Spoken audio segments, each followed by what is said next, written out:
Welcome to the Business Talk, a global podcast series that highlights distinguished faculty members and their impactful scholarly contributions. I'm your host Deepak from India.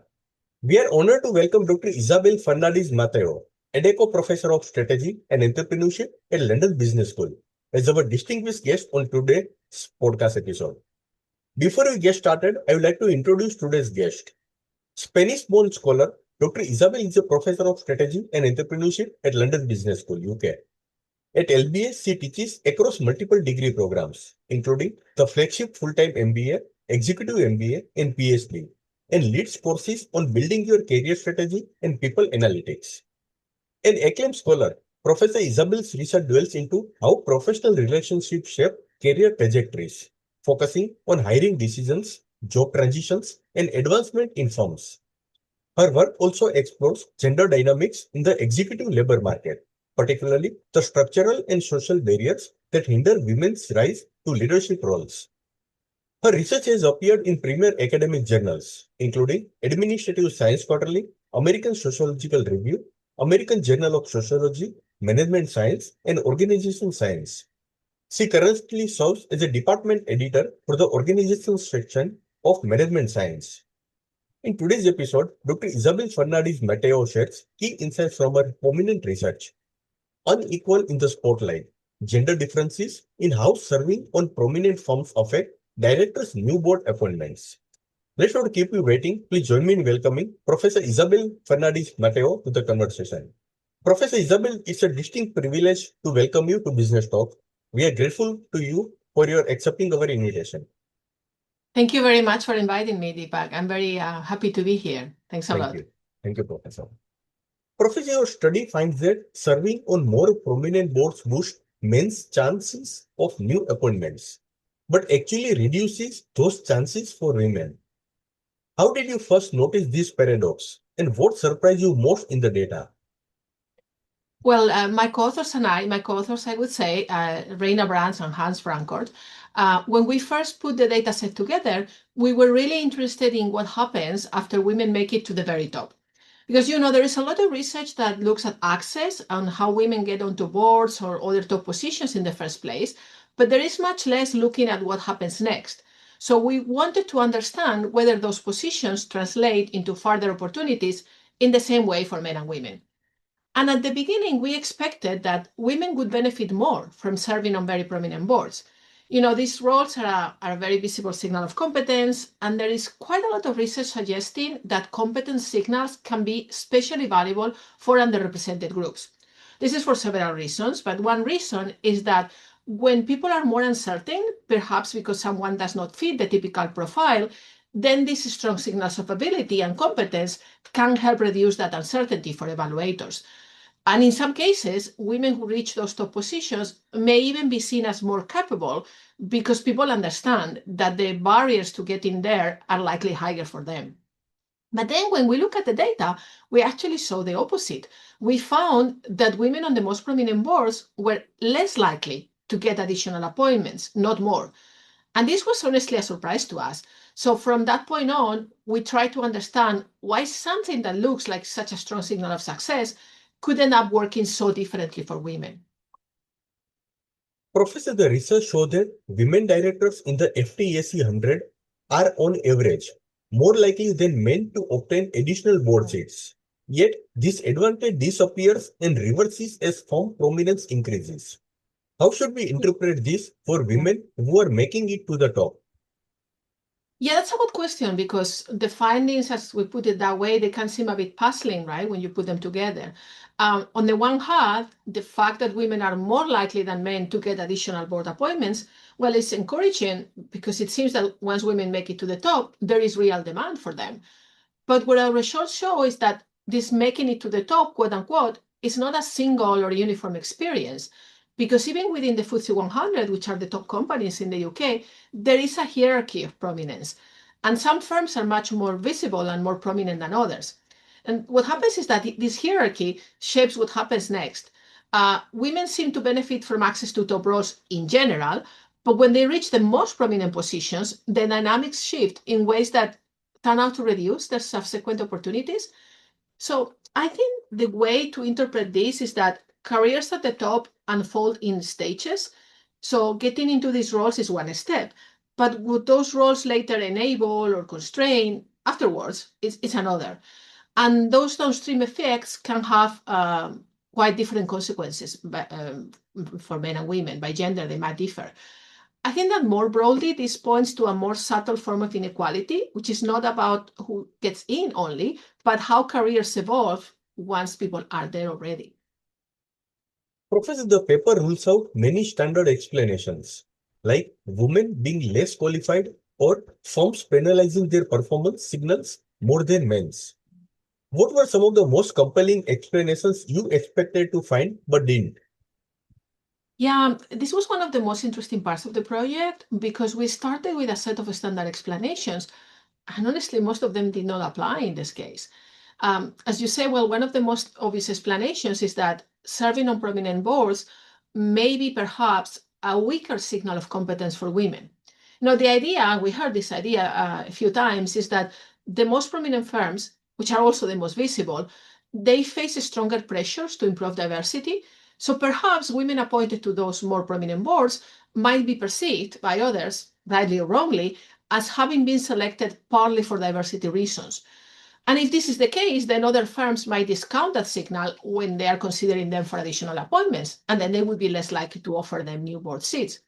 But actually, when we look at the data, we found that this was very unlikely to be the case because we saw that women who serve on the most prominent boards actually tend to be more qualified than those who serve in the less prominent boards. They have more experience, they are better connected, and they have stronger educational backgrounds, not just more than women in the less prominent boards, but often more than their male colleagues. So it is actually hard to argue that prominence is a weaker signal of competence for women. So that didn't seem to be the case. Another explanation that we heard a lot is capacity constraints. Maybe it could be that women on these very prominent boards, they are simply too stretched to take on additional roles. These boards are larger and they're more demanding. And so perhaps women were just hitting limits in terms of time or workload. Or it could be that women who serve on these boards are more likely to have other employment or be on more boards outside the FTSE 100. All these things, we collected a lot of data, we looked at it, and we did not find it either. So in a way, it was surprising that the usual demand side and supply side explanations, that is, either bias in how signals are interpreted or differences in capacity, they really could not explain the patterns that we saw. So that's when we started to think more carefully about what are these roles about? How are these roles actually experienced? And could it be that prominence might come with different kinds of pressures that shape with people's willingness to take on further opportunities? So we started to look at that after ruling out many other possibilities. Professor, you propose that women may experience greater scrutiny and heavier informal demands on more prominent boards, which could affect their willingness to pursue new appointments. Can you paint a concrete picture of what those informal demands and pressures look like in practice? Yeah, so sure. I think it's important to keep in mind that many of these demands are quite subtle. They're not written into the formal job description, but they can become very real in practice. To begin with, on the most prominent boards, everything is more visible. There is more attention from investors, from regulators, from the media, from the public. So as a director, you are already operating under a much brighter spotlight. You're scrutinized more closely than in other less prominent firms. And there are higher expectations around preparation and around performance. So we did a bunch of interviews, and what we heard in our interviews is that this scrutiny and expectations can sometimes fall more heavily on women. There can be a stronger sense that you have to be exceptionally well prepared, that your contributions are being evaluated very closely, and that honestly mistakes may be judged more harshly. And on top of that, there are lots of informal expectations that can accumulate. And I want to be clear, we cannot observe this in the data, right? So this is not in our quantitative data. So, but what there is a sense from our interviews and from looking at other research is that women may be more likely to be asked to take on these informal roles, which are not visible, but that they're very important. Things like engaging with external shareholders, representing the organization in discussions around diversity, Things like mentoring and internal support to other board members or to executives. As I said, these are important. They might be visible within the board, but they're not registered anywhere. And they come also with additional time commitments and responsibility. And overall, at the end of the day, all these demands can create a heavier overall burden. And because they are informal, they are often unevenly distributed and not always fully recognized. This means that at the end of the day, the experience of serving on these very prominent boards can be more demanding for women in ways that they are not always obvious. And it seems that this experience may shape how attractive it is for them to then take on additional roles. Professor, your data show that women on the most prominent boards are often more qualified than men in terms of education, allied schooling, and prior board experience. How does this overqualification shape their career trajectories and bargaining power? Yeah, this is a very interesting question. It is not something that we directly look at in the paper, but based on what we do see in the data and some other related research, one way to think about it is that this quote unquote overqualification is the result of women perhaps having to clear a higher bar in order to reach these prestigious roles. So by the time they make it to the most prominent boards, they tend to have very strong credentials. And in principle, this may increase their bargaining power if you expect that having more experience on boards, more connections with other boards, and more education perhaps could give you more options in terms of obtaining additional roles. And this might be the case because, to be honest, we do not observe those options in our data. You cannot see if women are being offered other positions or men are being offered other positions. What our results do suggest is that any increase in bargaining power is not necessarily translating into additional seats. We believe, because of the dynamics that we have discussed in terms of how women may experience serving in prominent roles. So they might find additional roles less appealing, even if they have the qualifications, the experience, and the bargaining power to take them on. So rather than translating directly into more opportunities, this quote unquote overqualification may paradoxically actually reinforce a situation in which women are both in high demand, but also highly constrained. So they may be capable of taking on more roles, but they face conditions that make taking those roles less appealing. Professor, the study suggests a complex interplay between demand and supply. How organizations treat women at the top may shape women's future choices about accepting new roles. And what does this imply for how boards, headhunters, and chairs should rethink their practices? Yeah, I think the key implication is that organizations need to look beyond access and pay more attention to what happens after women are appointed. There has been a lot of progress made in getting more women on boards, and that's a good thing. And our findings suggest that this is perhaps like only part of the story. How these roles are structured and experienced can shape whether women go on to take additional positions. So if you think about boards and chairs, what this might mean is looking carefully at how responsibilities are allocated, especially on the most prominent boards. One thing that we have heard in some interviews is that women are sometimes, with good intentions, placed in highly visible roles, perhaps like chairing key committees or representing the board externally. And these roles bring influence, but also additional workload and scrutiny, much of which is informal and not always evenly distributed. And it is also important to make the expectations more explicit.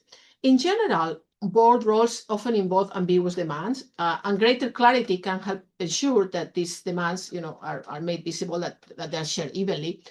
If we think about headhunters and nomination committees, well, perhaps one suggestion would be to think beyond placement and focus on progression, particularly for headhunters or executive search firms, and to check whether certain roles are actually enabling further opportunities or they are unintentionally maybe acting as bottlenecks.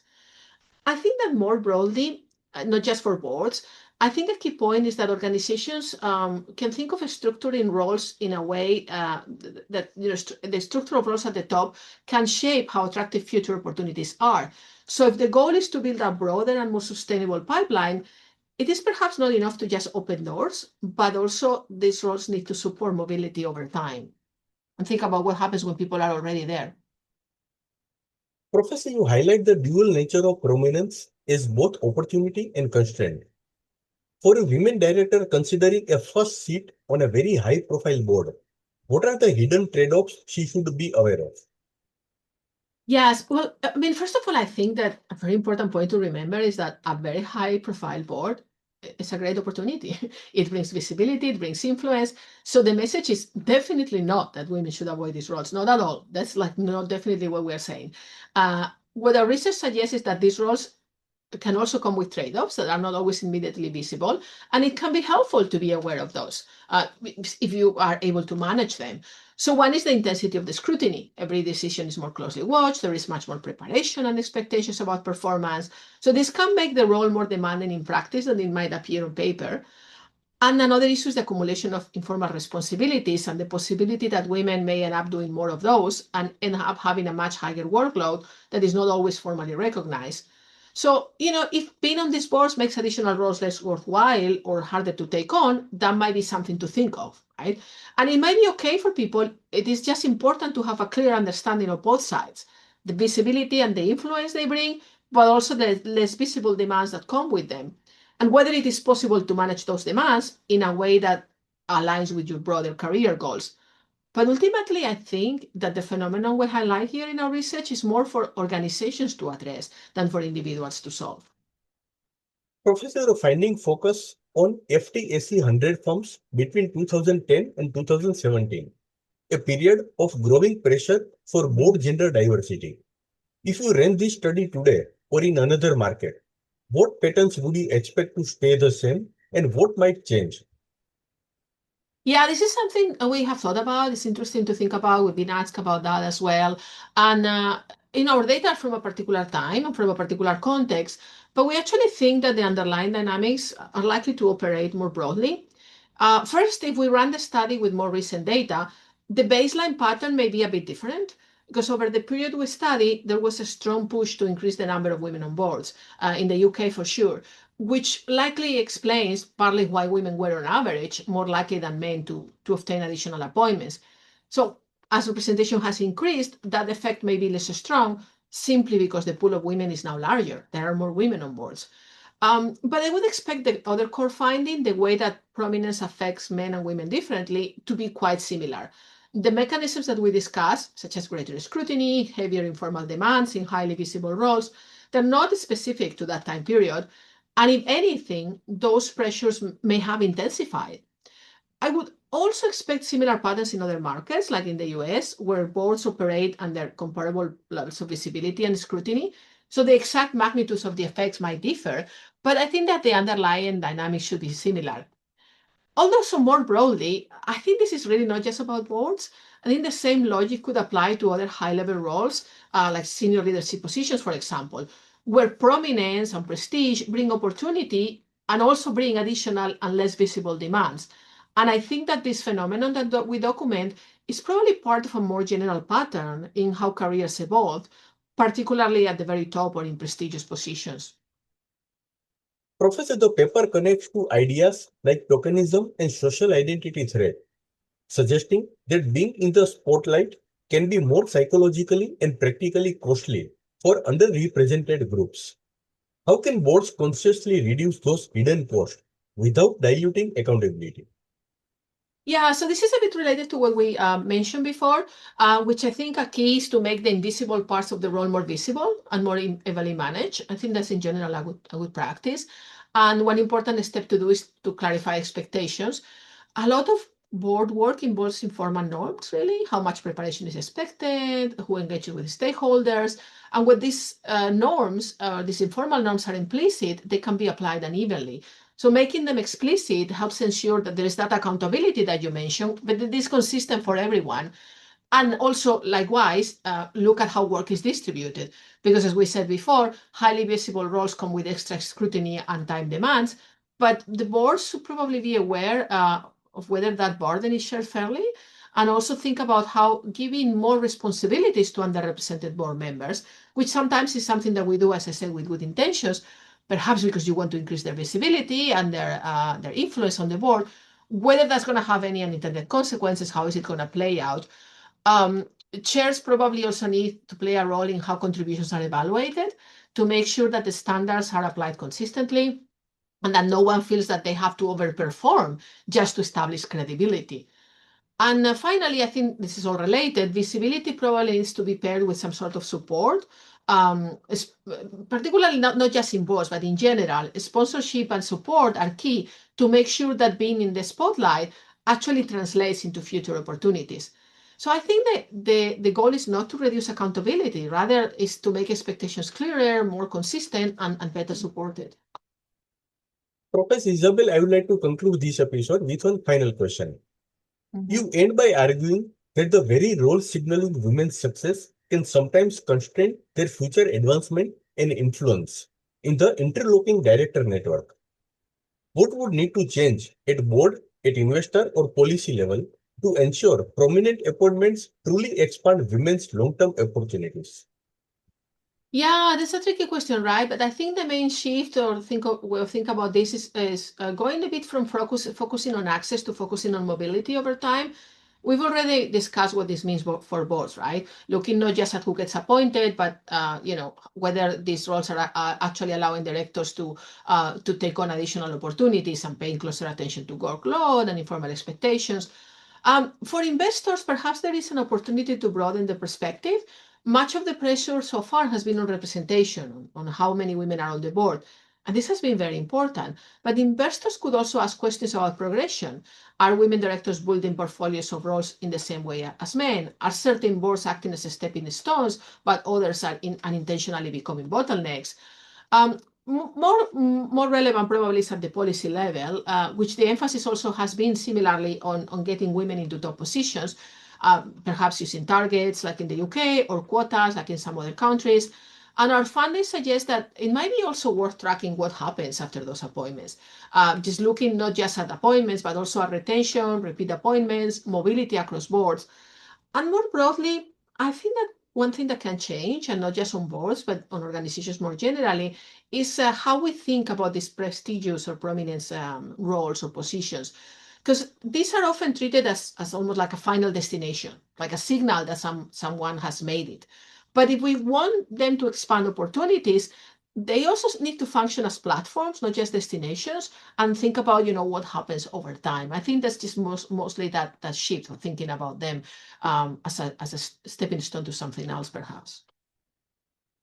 Thank you very much, Professor Isabel, for sharing your time and insight with us today. Your reflections on gender, prominence, and board careers have added tremendous depth to our understanding of how inequality operates at the very top of organizations. We are grateful for the clarity with which you unpack complex research findings and connected them to real-world boardroom dynamics. I'm certain our audience will carry these ideas into their own practice and conversations. It has been a truly privilege to host you on Businesstalk, and we hope to continue this dialogue in future collaborations. Thank you so much. Thank you so much for inviting me. I really appreciate you doing this. Thank you. Okay.